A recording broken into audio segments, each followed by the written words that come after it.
Hunter's a very well-behaved little fox. If you look at his coat, he does look kind of funny right now. He has kind of a patchy coat. Foxes, because they're a four-season animal, good boy Hunter, he's a four-season animal, he gets a thick winter coat. So this time of year he sheds about half of his coat at a time. So if you look at him, he looks like he's wearing a little fur dress. The top half of his body very thin, where the bottom half of his body is very long.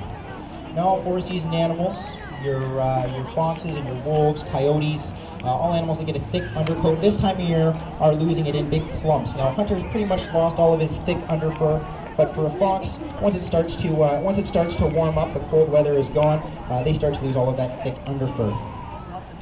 Now, the foxtail, again, just like the lemur, is used for balance, communication, and warmth. Now, if you look at the end of Hunter's tail here, what you'll notice is he has a little white tip. All foxes have a tiny little white tip on the end of their tail, and this is a way for the mom to signal the babies. So in nature, if say a predatory bird flies overhead and mom needs a way to signal her babies, she'll stick her tail right up in the air, then wave it around. That tail acts like a big white flag. It's a quick signal for her babies that danger is present and they need to get away.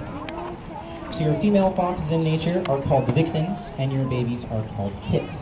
And all foxes are social species, even though they're from the canid family.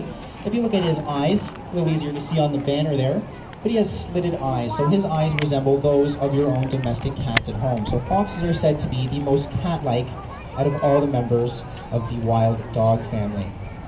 Now, their diet is pretty widespread. Right now, Hunter's eating tiny little pieces of meat as a form of positive reinforcement, but he eats a variety of foods. In nature, foxes eat everything from earthworms to eggs, to smaller rodents, to birds, to fruits and berries, any type of fruit, crab apples, wild raspberries, anything like that. So foxes are very opportunistic, and again, that's why today they're definitely not an endangered species. Foxes are actually on the world's top 100 most invasive species. Now, with that being said, foxes generally do the bulk of their hunting during the evening and early morning hours. So if we do see a fox during the day, in nature we should never approach it or trying to condition it with food to get it to come closer to us. If we are seeing foxes during the daytime, our concern has to be that they may be a little sick. So please don't approach any wild animals or try and condition them to come closer to you.